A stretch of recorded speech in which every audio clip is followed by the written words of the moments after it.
Welcome to your go-to resource for fun, simple, and effective strategies to support the autism community in early childhood and beyond. I'm Amina, and that's Aminah. I am learning ASL because we're all constant learners, and I'm super excited to be joining a fellow learner and a fellow therapist, Dr. Katrina Sparks. Let me tell you guys how this call came about. What happened was that I was in the middle of thinking about Black Lives Matter, right? And I had watched a video of George Floyd being suffocated by a knee being in his neck for 9 minutes. Almost, people say almost 9 minutes, but 8:46 is 9 to me, because I'm sure, that other 15 or 14 seconds made no difference to George. Here's the reality. The reality is that one of the things that he said was, mama. He wanted to call his mom. That stuck with me. That was a thing that was like, oh my goodness. And I immediately started thinking about the children I work with. I work with children that are 0 to 3.5 that are diagnosed with autism spectrum disorder.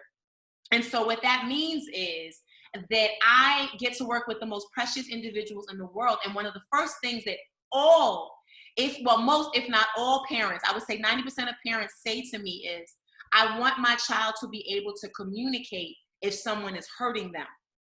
And so again, that began to spin into a world of me thinking and asking, talking with Katrina, crying with Katrina and saying, what do I do with my children? What do I do with the children that I serve? How do we help them? What do we do? Is there something there? Family, I looked up NYPD Autism Task Force, nothing there, nothing with the police. I looked up just NYPD Task Force in general, special needs, nope. Special Needs Task Force has to do with financial planning and supporting the development of children and adults with autism spectrum disorder, but that's what it was. There was nothing that I could find about that. And so what I'm asking you all to just bear with me on and to try to figure out is some solutions so that when we look up how to help those who have autism spectrum disorder and other special needs, when it comes to successfully navigating with law enforcement, what we can do, how we can do it, how we can be supportive of that community. So let me ask you, and please in the chat, let me know, who knows someone somewhere who has a task force or who knows about a task force? Because let me tell you, I was unable to find anybody. And because of the timing of this video, I wasn't able to have any police officers come on board. One, because they're doing double shifts, and two, because if they are available, they might be sleeping right now. Resting. I mean, that's just reality, and that's the climate that we're in right this second. And so, just anybody have any friends who are police officers? Just raise your hand if so. Okay, yes, you do. Okay, so do I, and I still couldn't reach anybody. Jordan, hello. Did you also have somebody who's a police officer friend? Any friends in law enforcement? Somewhat. I'm familiar with Pathways to Justice, which is through the National ARC. And I know that they attempt to establish kind of disability response teams within police forces. We've attempted to do so here. I'm from Albuquerque, New Mexico. It requires a lot of resources, and it's not really progressing as it should. But I know that the ARC put together, like I mentioned, it's called Pathways to Justice. So that's one of the starting organizations. Would you do me a favor, Jordan? Right after you mute yourself, do me a favor and please, in the comments, write the link, if you have the link, or even just the name. I wrote it down quickly, but I want to make sure that I actually have the correct spelling, et cetera, et cetera. Thank you so much for sharing that, Jordan. So, I have the esteemed pleasure to introduce one of the most educated women that I have ever met, one of the most down-to-earth and learned wise women that I've met. she has a son who is also joining us, who is an adult that's been diagnosed with autism spectrum disorder. And I'm going to introduce Dr. Katrina Sparks first. She has something very important to say to us and to share.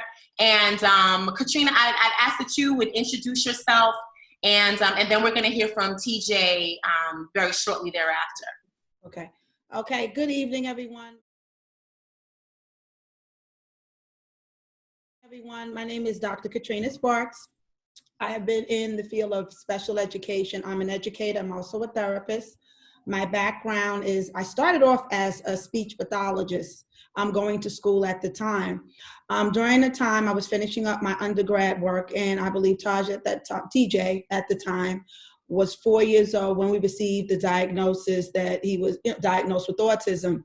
So when I was going to school, we were going through the whole process of having him to be evaluated. Single parent, working through the red tape and everything to go through to get him diagnosed. What happens now?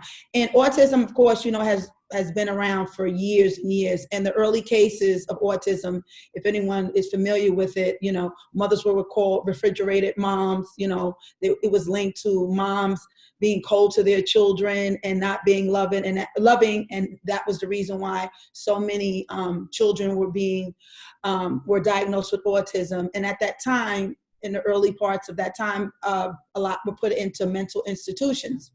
When TJ was diagnosed, a lot of mixed emotions for me. What did I do wrong? What could I have done? It's the whole coulda, shoulda, woulda sort of thing. Right. But, it's like, in a sense, I'm going to say it wasn't a death sentence. It was a mourning process. What did I do wrong? You get this diagnosis and you don't know what to do with it. Right. So I would say for the first 2 or 3 days, I processed, I cried a lot, got through it. And, eventually anybody who knows me knows that I'm a go-getter. I never sit still. So I immediately started asking around. I started looking up, I started going to the library. I started talking to experts. I started doing my research. And I always say that God doesn't make mistakes, because I am a speech teacher, but my career path kind of shifted. And I'm in special education, and I work with various children. I also do early intervention. I work with children from birth to 3, speech when they needed special instruction, ABA. I do the evaluations. I've been asked to sit on meetings because I know from both perspectives, being a parent and also being a professional.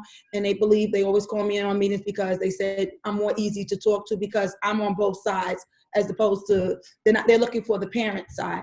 Yes. So I've been in the field for 26 years. TJ, who's my son, he is now 30. He will be 31 next month in July. Amazing. He's going to talk because we had the discussion. He's an amazing young man. And I'm just saying this because I'm his mother. He's an amazing young man because he just every day, since we've been in quarantine, we're learning a lot from each other. We see each other, we interact or whatever, but now that we're like in close confined quarters, like we really get to dialogue, and I get to see things, and I didn't know he can do this, or he can do this or something. And I'll make it real short. The other day I had stepped out to go run an errand, and I received a phone call. My mom, who lives downstairs, called me to let me know that there was a fire across the street. Come to find out, there was a fire, the roof was on fire. Didn't know until I got here to find out that TJ called the fire department. He called the fire department, and my neighbor came and thanked him and told him had he not called the fire department, it could have gotten worse. It was minor damage, but he did. Yeah. Then yesterday, again, we received a phone call from the fire marshal, the inspector, and he wanted to talk to TJ. And I said, and I let him know. I said, I let him do the talking, but I'm going to put you on speakerphone because I need to be privy to this conversation. I need to work. So he did the talking. He said what he needed to say. They asked him his information, and that was it. Again, another amazing moment. With me is I know what he's able to do. I know certain things that he needs to work on. But with me, I've always kept it straight with him. I just feel that we live in a world that, you know, we know that we have, people are different, but I want him to live in a world where he's going to function. And to where he will let you know if something is difficult, whether, you know, he has autism. But I always try to tell him, you know, he'll say to me sometimes, I have autism. I say, yeah, but you can still do it. So I don't never say, yeah, you got autism. Okay, now go do it. Okay, what can you do? Okay. Right. And if you don't, then you have a mother who's going to coach you and going to show you how to do it. So for me, because he is an adult, I want him to be as independent. He is independent. He travels. You know, he does his thing or whatever. All I do is ask him, you got a cell phone? Check in with me. Do what you have to do as far as, you know, text message me, whatever you need to do, and just keep me abreast of what you're doing. But other than that, he does his thing. He's independent. So let me ask you, mm-hmm. when you first saw the video, because you and I had this conversation, you know, I called you and I started crying, like bawling, because I was just heartbroken. But I remember you telling me, you sharing, you know, that you had to have the conversation about some of the injustice and some of the police violence against Black men.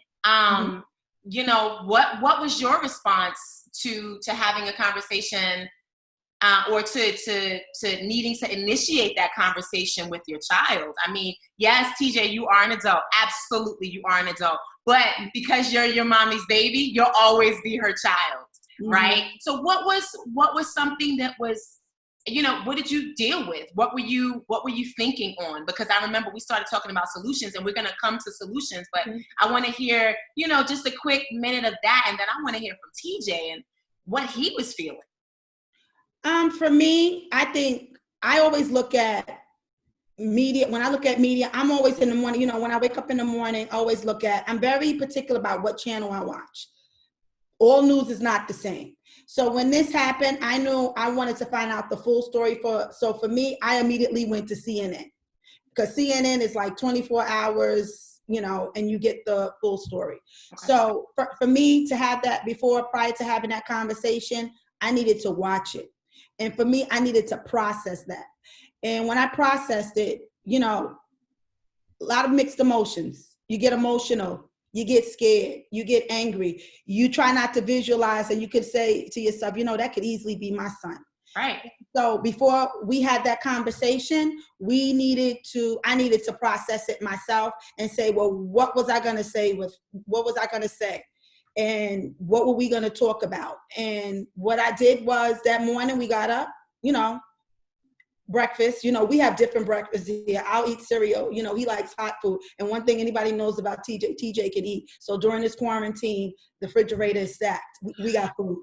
Okay. So he'll get up in the morning, he makes his breakfast. I'm making my tea. So we just started having conversation. Like, what is police brutality? And, you know, what did you see? What was on the news and everything? And he'll tell you what he thought, or what, you know, a thought about it. But okay, I didn't even have to come and just like say or do any type of correction to anything or try to cue him or prompt him, because what he said was that was his feelings, and what he had to say was valid.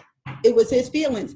And it's so funny. Like I've asked him before, like, what do you do? And we just had this conversation. Do you know what to do when you are stopped by a police officer? And he knows what to do.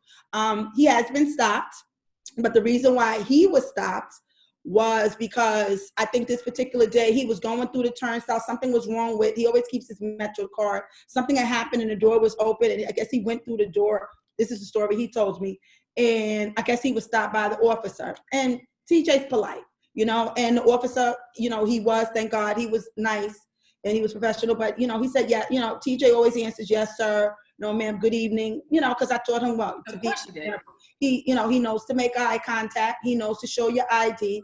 And the police officer was very nice. He said, well, you know, young man, next time, don't go through this way. You need to go this way. He was like, you know, thank you, sir. You have a good day. Again, that was it. But then again, I thought about, could have went sideways. It could have. You think about all the other worst case scenarios, but it didn't go that way. And he's here. So we have these conversations, even when he's walking out, whatever's going on. Yep. Like the other day, he scared me. And the reason why he scared me is he's an independent. I can't tell him what to do. I can only give him advice. But I was in the middle of something. And I guess he wanted to take a walk. And he texted me. So what he did was, when he texted me and said, Mom, I'm leaving the house. I'll be back. I need to go take a walk. He knows to take his mask and everything. But that was like last week. That's when last week. That's when everything was going down with, the riot and the looting. And my heart started, I just started panicking and freaking. I'm thinking about, number one, the corona, but at the time I'm like, okay, no, I'm thinking about who's out there looting, because it didn't hit over here, but I don't live too far from Fordham, which is a section in the Bronx, Fordham Road, and they were looting and it got hit very hard. That's about, from here, a drive is about 15 minutes away, 20 minutes tops, but that's still not too far from where we live. So, I was concerned about that. And he turns off his phone, which we always have a conversation when he doesn't want to be bothered because he thinks I'm, doing the mother thing. So when I finally got through to him and I texted him, we talked, and I got in the house. And the first thing is, you go into mommy mode. Let me tell you something, and everything. I said, where'd you go? I went for a 5-mile walk. He ended up taking the bus back, by the way. So much for that walk. So we came back, and I explained to him. And we had to have that conversation again to reiterate and to review and reinforce everything I just discussed. And I said to him, we're still in the vibes. Okay, I know that, Mom. I'm gonna come in, I take off my shoes, I'm gonna wash my hands. I said, what's going out there. I said, and then I had to explain to him, I said, I'm not concerned so much that you don't know what to do, but the police are out there. And the fact of the matter, I don't want you could be at the wrong place at the wrong time. And we talked about that, and he was like, yeah, okay, Mom. So he understood, and he knows now, even with everything that's going on, now we're living in different times now. We're living in this is the new norm, and it's going to be like this.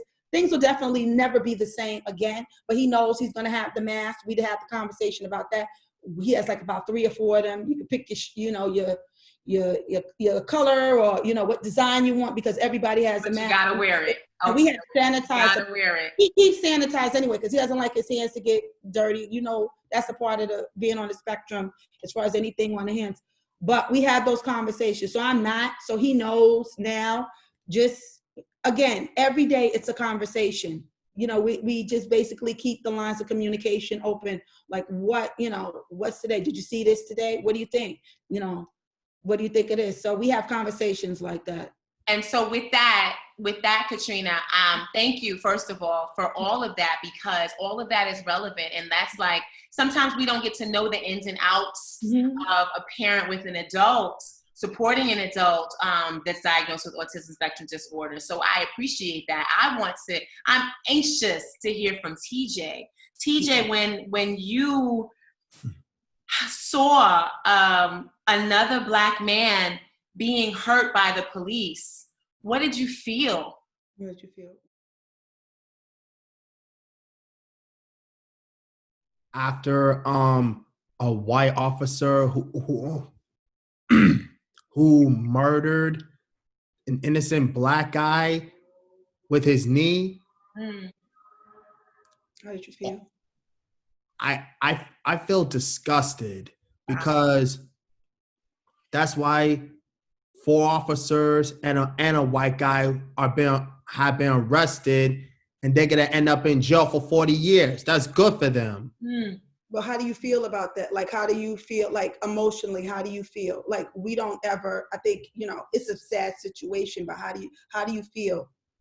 Disgusted. Disgusted. I can see your face, TJ. Your face is saying, ugh. It does it make you mad? When you say disgusted, do you mean I'm mad, I'm angry? What do you mean when you say disgusted? What else do you feel? I don't like that when some police officers pick on people for being a certain race. That's just ignorant. I agree. Guess what? 4 officers are gonna end up in jail for 40 years or life. Well, we don't know yet because they haven't had the trial, because they have to go through a trial. So that people are protesting because they feel that they feel that the officers did something wrong, and they feel that the officers shouldn't get away with it. So we don't know whether or not, because there's a trial, right? You know what a trial is, right? Right. Okay, a trial is mean that they have to go to in front of a judge, and they're going to have lawyers, and they're going to have people to listen to the case. Okay, sorry. But that's what's going to happen. So, and it's just sad because now that he's passed away, right? George Floyd has passed away, and he has he had a little daughter, right? So that's and he's married, and he has a Caucasian fiance. Yes. Okay. And he was engaged. I didn't know he was engaged, TJ. You just gave me some new information. Yeah, because I didn't know either. Do you want to tell us anything else about how you were feeling about, just when people look at people of another color, when cops specifically look at people of another color and hurt them because of it? How does that make you feel? Do you want to tell more about that? I don't like that at all. That's a hate crime move. Everybody should love each other because I don't like it at all either. I really don't. And that's what this conversation is about. TJ, thank you so much for speaking in your own voice, with your own words, and telling us how you feel. And I will never forget you saying, I feel disgusted, and you showing me that face, because I know that that's really how you feel. And it makes me feel disgusted too. And so I want to open up the dialogue a little bit. Thank you, Katrina, Dr. Katrina Sparks. Thank you, Katrina, for just all of your sharing. It means a lot, and I want to unmute everybody. And just if you want to chime in, please chime in, because so far, Pathways to Justice is kind of all I have. And TJ, people in the chat on Zoom are saying thank you. Thank you so much for sharing. So thank you again. We really appreciate hearing from you. You're welcome. I'm going to open up the view. I'm just keeping it funky.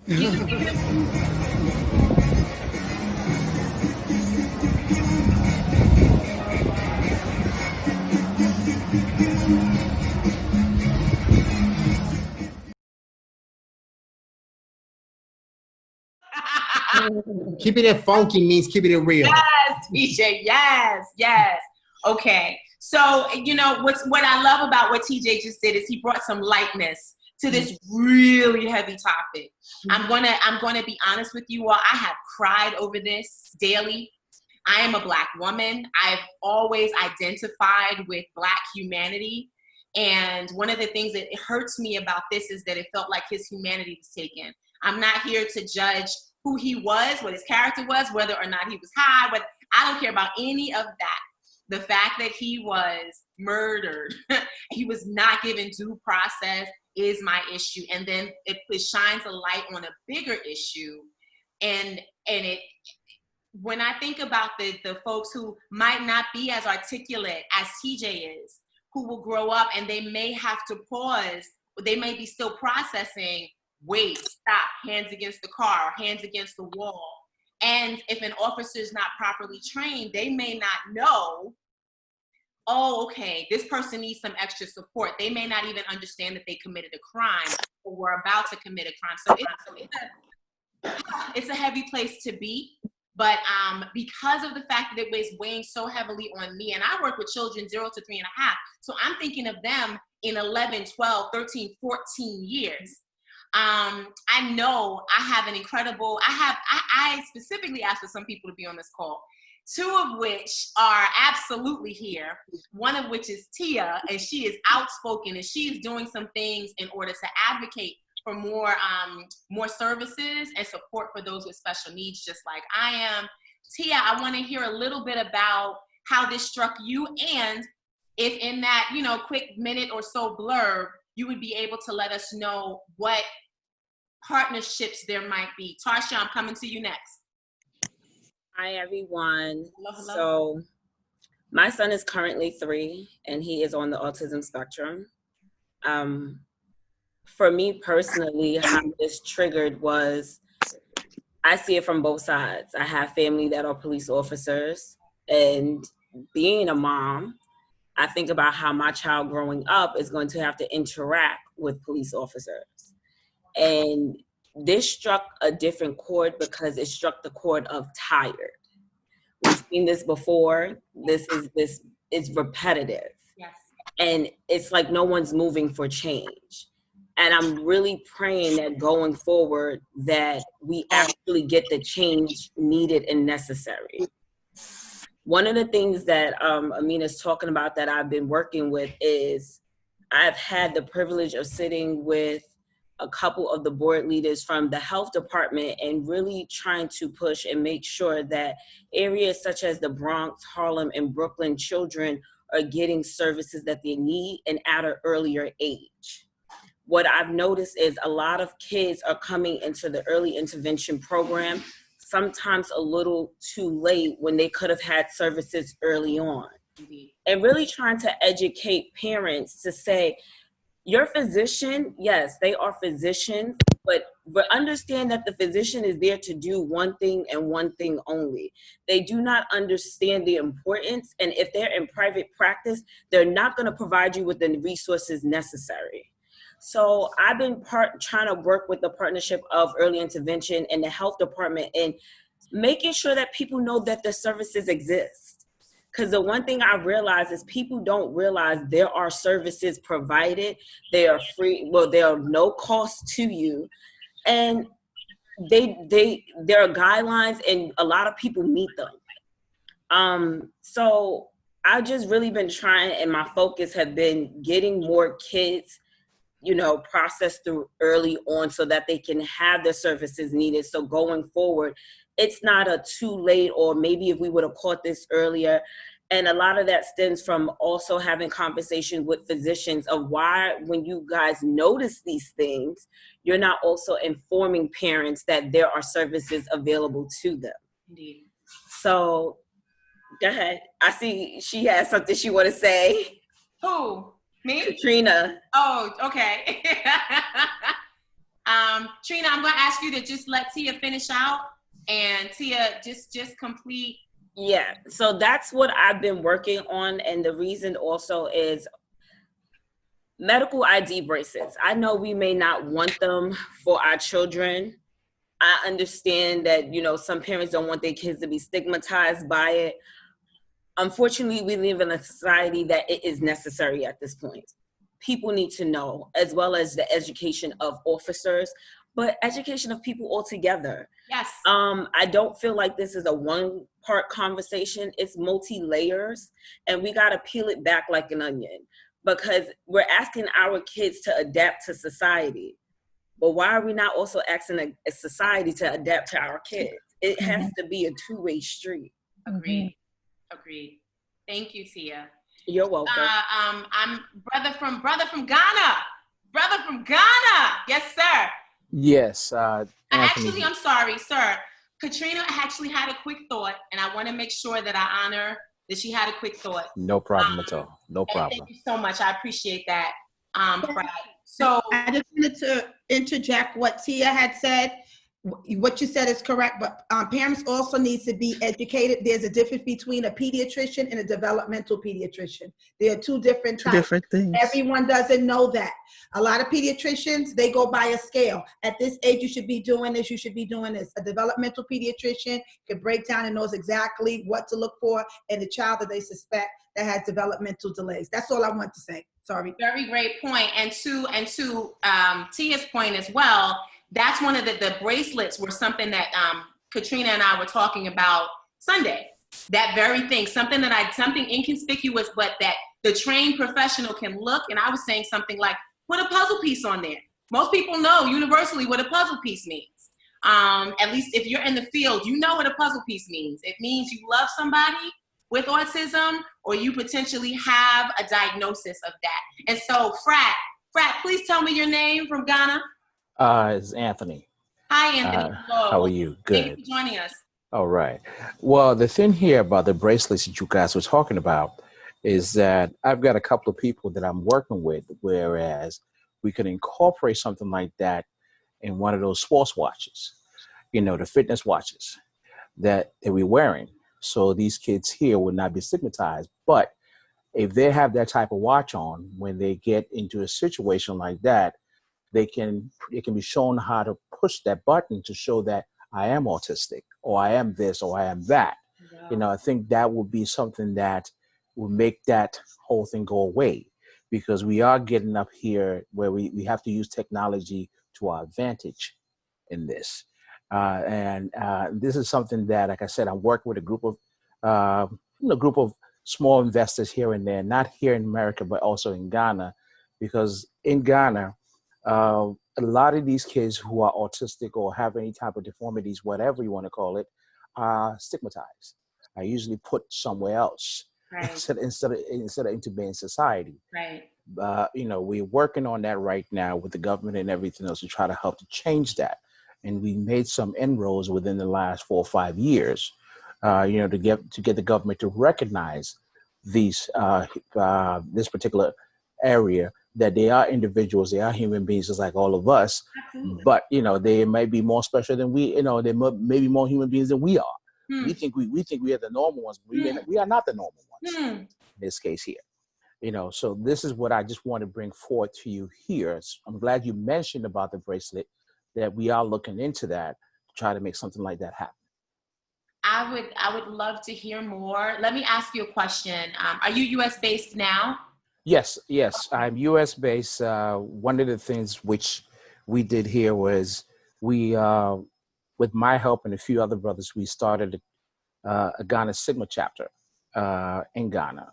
But we are both in Ghana and also here in the States, and we're dealing, international. you might want to call it. I was asking that question because I wanted to know if you have access to law enforcement and if they are open to the conversation of those bracelets and being trained and just what it sounds like, because the whole purpose of this call is not that I have the answers. That was not the purpose of this call. The purpose of this call was to figure out, and to Tia's point, and Dr. Katrina's point, because she said the same thing, this is not a one-time conversation. I'm willing to come back to the conversation, but it also involves many people. I tried hard to have law enforcement here, at least a representative, because not all of them are evil. Most of them are great. Most of them are great. But the small percentage that we're seeing, we're dying at their hands. Absolutely. I mean, dying at their hands. And so, just want to be straightforward with that. But have you had any talks with law enforcement on, on this particular product, and then, how it's going to be handled once it's rolled out? Well, this particular product, what we were doing about it is that we're doing initial research right now. It's not being done here in the States. We were doing it more outside the States first, because what we're doing here is that we're trying to get young people, innovators outside the U.S. to get involved in technology. And this is something that a group of us down there have discussed in doing. We know this is the first time I'm really revealing it to anybody here. We just talked it amongst ourselves with that. So, we wanted to do it there to help not just the people, law enforcement, but local people to understand what is going on. We know that there's a lot going on here as far as in the States is concerned. Yes. With autism and so forth is going on here. But on the other side of the pond, there's a lot of education there that needs to be brought forth. Agreed. But once we get it going and everything else, we will definitely come here and talk to parents and talk to parents and educators to see how we can incorporate something like this in moving forward. And law enforcement. And I'm just going to ask you to keep me in the loop on that one. I want to go to Tasha. Tasha, I want to hear your perspective. Just a quick minute on, where you are with things with law enforcement. You seem to have some, when I reached out to you about it, you seem to have some pretty strong ideas about it. And so I'd love for you to share where you're coming from with this particular conversation. Thank you for the website. Appreciate it. People are posting in the chat, so I appreciate you guys. Thank you, thank you. Tasha, are you? No, I don't think Tasha. Okay. Tasha, I'm here. You are, okay. Did you want to share? Yes, I'm or? here. Well, this is all very amazing. You guys have some really great things to say. But I know autism is the main focus here, but what about our children who have OCD and ADD and ADHD, who when they come in contact with authority, they're oppositional. And they don't know how to calm themselves down, and they don't know, and it may just be a one day where some of them don't even take medication. They don't even know they have these things. So I think we're going to have to appeal to our legislatures. Agreed. And we're going to have to find a way to have, some dialogue where we can come up with some kind of bill or some sort of thing that says that, there has to be some type of sensitivity training, mandatory. Because we see a lot of people who are mentally ill, they get killed because they can't control themselves. They don't have the mechanism to, choose the correct words, and people are anxious. So I think this is a great start and we're moving in the right direction. Yes. But I have concerns as a mom with children who have ADHD, who sometimes can't choose their words, Yeah. So when you're seeing special needs, because that was the broader spectrum is special needs, and I had kind of brought it back to just autism spectrum disorder, which is a spectrum of disorders. But you're bringing it even broader. You're saying, what about oppositional defiance disorder? What about attention deficit hyperactivity disorder? What about other things that make you respond in a way that the first thing you do is to resist and not comply? Am I hearing you right? Absolutely. Got it. Absolutely. Okay. I think that's an amazing conversation to have. Okay. Thank you. Amina, can I just jump in right here with based off of what she said? Okay. And one of the things, and I agree with you, legislation does need to happen, but if we don't get the right elected officials inside of the places, these conversations are going to stay exactly right here. I agree. These are the type of conversations that we have to have with every elected official at every part on every, of the organization, from your community leaders to our senator, to our governor, to our mayor. And this is exactly what I've been pushing and talking with the health department, because the health department and DOE are two way different entities, and they do not speak to each other. Right. So now I'm transitioning my child out of early intervention and into CPSE. This is a different beast. And a lot of parents don't understand, and the system is not easy navigatable for you to go from one area to the other. Right. So yes, it's special needs as a whole, but we have to make sure that people are ready to, deal with the issue and to say, hey, these people are human. They have a right, and we need to also understand how they operate. That's why I keep saying it's a two-way street. Yes. So a part of it is starting with getting our elected officials to recognize that every child is not the same. And, they have different levels of care. Right. Oh, can I chime in here just a little bit? We have within the Brooklyn Sigma chapter, one of our chapter brothers who's running for state senator right now. So if we can hold this again, I can invite him over to hear, since he's running for office, he will be, I think, a perfect candidate to be able to listen to the concerns and to be able to bring something up if hopefully he gets elected and up a New York State legislator. So if we do this again within the next couple of weeks or so, I can invite him here for you guys to meet him and also hear him out, and then bring all these concerns to him to get some kind of ball rolling. I would love to have that conversation. And actually what we're going to do now is we're going to kind of bring it to a close. I'm going to do a couple of closing thoughts, but I want to make sure that anybody who has a pressing desire to share something close to their heart in this particular vein has the opportunity to do so, because this is an open forum. And again, this is the beginning. This is the only conversation that I heard like this. And so I'm not tooting my own horn. It's not about that. It's more about, why are we not having more of these conversations? Why are there not 1,400 Zoom meetings happening right this second with our, with our congressmen, our senators, and our elected officials, our councilmen, as Tia said, the people that we have put in office, or the people that we intend to put in office? Why is that not happening? And so, does anybody have a pressing desire to, just have their voice heard and their opinion at this moment heard? Hi. Hi. I'm Tanisha, and I'm from Staten Island, and I have a almost 12 and a half year old son. He's on the spectrum. He's been diagnosed since he's 13 months, and I've always had this concern because he's a very active 12-year-old, very, moves a lot, and I was very concerned, with this issue with the police, not being able to identify that he's special needs, and because he's always moving.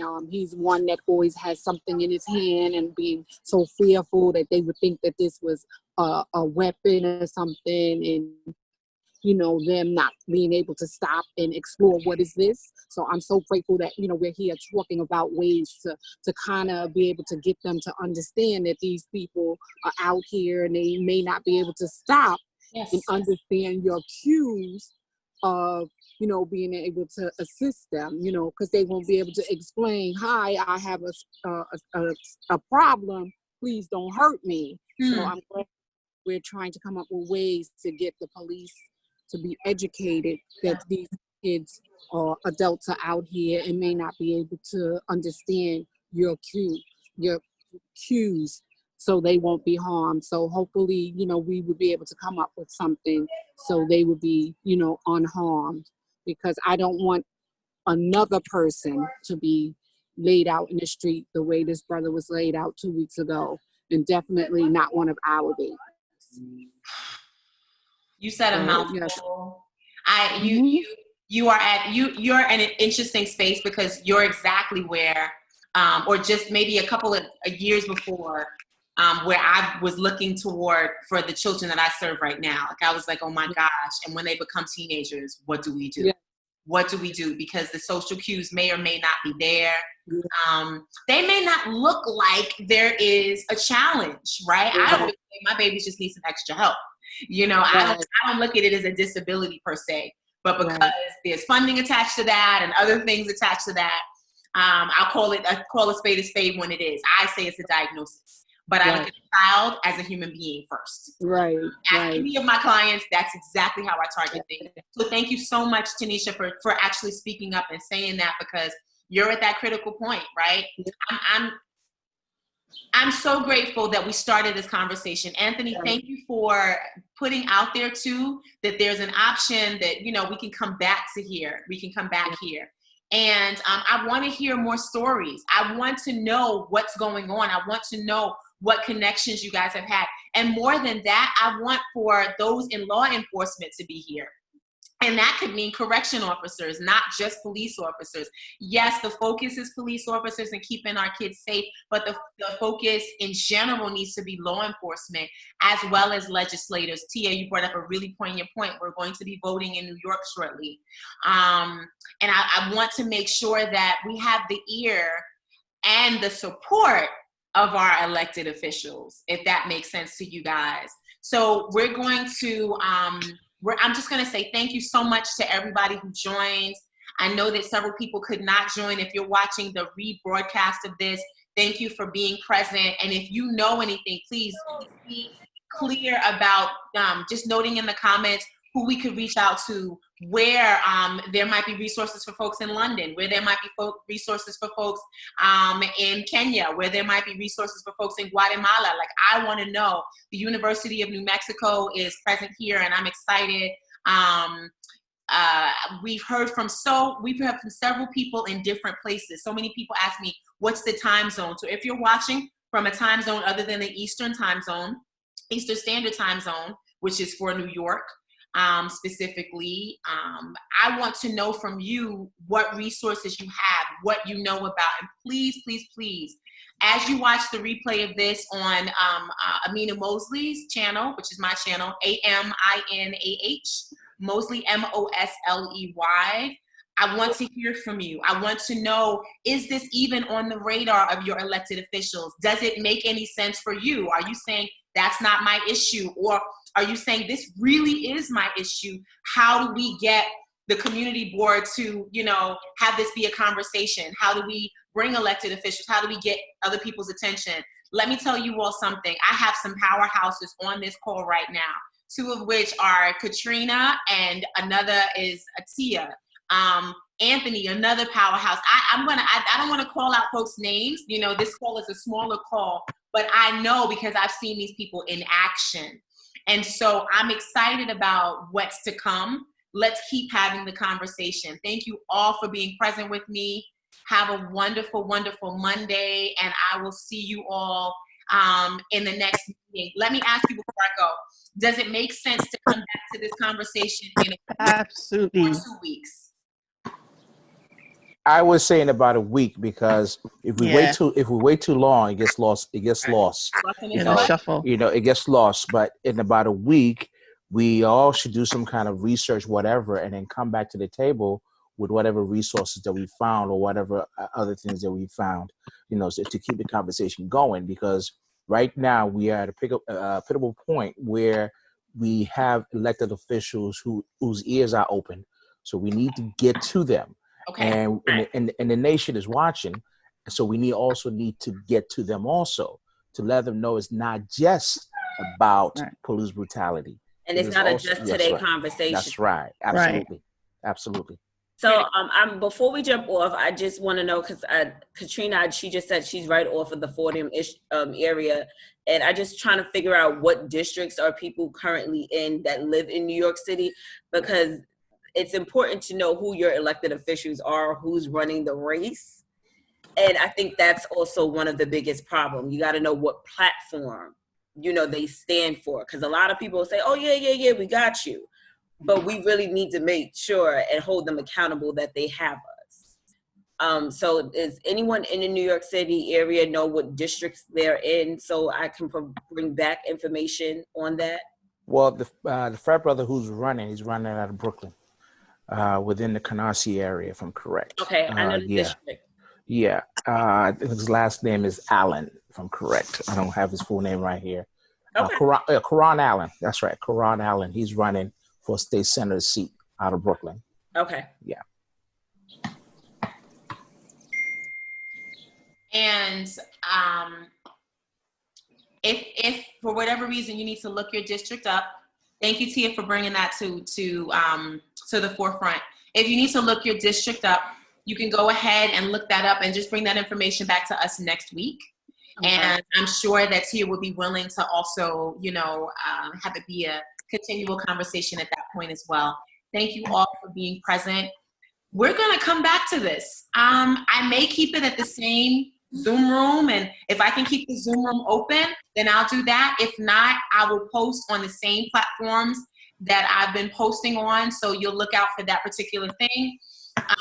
It may be just my face. It may be my face and Tia's face. It may be my face and Anthony's face. So see my smiling face? But I can't tell you guys how important this is. I can't express it enough. And I thank you all, because all of you are affected by autism spectrum disorder in some way, shape, or form. And it's going to be you and I that make the difference, period. With that said, I'm going to end in saying expect miracles, because they're happening every day. Thank you all for being present here, and have a great week.